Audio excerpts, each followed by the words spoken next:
Welcome, I'm Teresa Sigmund, founder of Seam Sensational and creator of the Sew Like a Pro training series.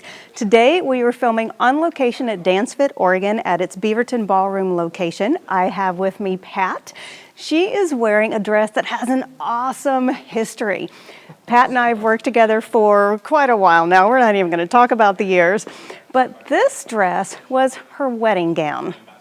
And we specifically designed this dress. We put our heads together because, you know, we've been working together for at least a decade, 15 years, put our heads together to design her wedding dress. And as we chose, we chose a nice heavyweight silk charmeuse. I pre-washed it, pre-shrunk it before I ever even cut it out and made the wedding dress, knowing that we were going to turn it into a dance dress, because why have a wedding gown that you can only wear once, right? Might as well make it really, really useful. So after the wedding ceremony, a year, maybe I don't know how long passed, a year or more passed.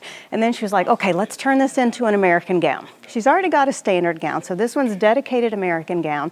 It does have multiple detachable sleeves.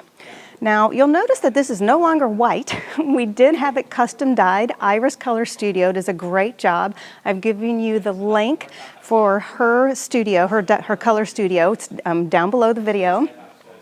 But what also happened since we converted this into a ball gown, Pat retired, loves retirement, and walks almost every single day and has lost really a lot of weight. As you can see from this, we have a lot of taking in to do. So part of what we're going to talk about in this video is what to do if you're considering buying a dress, or if you're with your own dress, if you lost a lot of weight, how do you take it in without distorting it? Because a lot of times what happens is if you have a lot to take in, such as what we do here, this entire dress just shifts around. It's crazy. You want to take in a little bit on each seam. The easy thing to do is to just go in and go pin, pin, pin, pin, pin, and take it all in all on one side. Is that the easiest thing because you don't have to peel off as many stones? Yes. Is it the appropriate thing for, to keep this dress looking its best? No.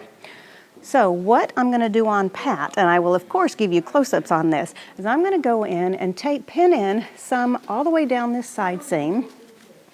And then I'm going to pin in on all the princess seams. Now this is a bias cut silk charmeuse, so it has a lot of give to it, not necessarily as much give as a lycra, but there's quite a bit of stretch. Okay, let's go and rotate, keep going. So this is just to show you the back. I love these dual straps that we put on here. This is a look that, Pat, I don't think you've had over the shoulder straps on any of the other dresses I've made you. So I love this two strap. It's a great way to offer bust support and just give the dress a different look than normal. So we're also going to, right now there is a bra sewn in. We're going to remove that, put in bra cups.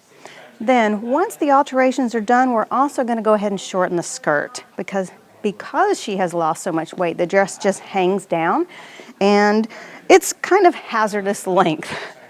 Ideal length for an American gown is going to be somewhere around, say, middle of the ankle bone, maybe about an inch or so above. Right now we're hitting at the bottom of the ankle bone, and we'd need to raise that probably a good inch, at least 2.5 centimeters. So I'm going to turn the camera off, do a little pinning on here, and we'll catch right back up in just a minute. We are back, and Pat and I have done some alterations on this. Now, a couple of things are going on here that you'll want to take into consideration if you need to alter your dress. Now, for starters, Pat's left hip curves out slightly more than her right hip. And I'll have you turn to that way too, so we get both camera views. So her left hip curves out slightly more than her right hip. That's something to consider when you're doing your dress, is how does your body curve? Now, one of the things we did to help camouflage that, and because it's just a cool look, is when I took off the wedding skirt and took all the poof out and turned it into a ball gown skirt, I made it attach at an asymmetrical line, which you can barely see because of the custom dyeing. Now, the first thing I did when I started taking this dress in was I started in the center back, and I wanted to make sure that I took in, because I knew I needed to take in the armpits because it was really huge in the bust area. So I pinned her all in back here, and it's really bunchy. The leotard is separate than the dress, so it looks particularly bulky. So I will, of course, keep them separate zippers, and they will also be taken in separate amounts.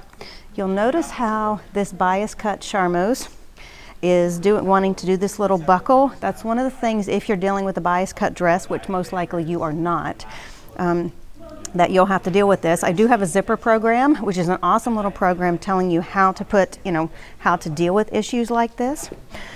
So this was the very first thing I took in. And once that was done, I started looking at, okay, which side, let me have you scooch that way a smidge, which side do I need to take in from here? And I took in just a little bit on each side. They are not necessarily taken in the same amount. And so you'll want to do that with your dress. You'll take in, if you're doing a stretchy dress, you can probably take in both sides equally, unless it's an asymmetrical dress. In this case, because the bias wants to stretch a little more on one side than the other, and because of the asymmetrical hips, I took in what let the seams go straight. So you'll use your judgment there. And then I went ahead and took in, because Pat's tummy is really nice and flat now, so I went ahead and took in some just on this asymmetrical point, whereas this one did not need that same adjustment.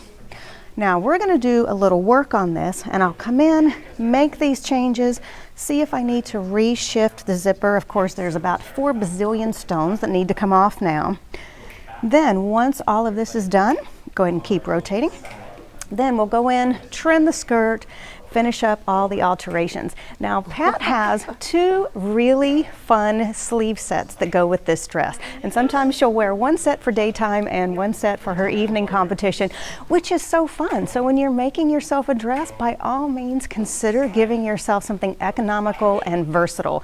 And I love being able to do that for my clients, especially on my local ladies, because we always do like co-designing, and it is so much fun to be able to have more bang for your buck, more versatility and more, just interest in your costume for not a whole lot more money.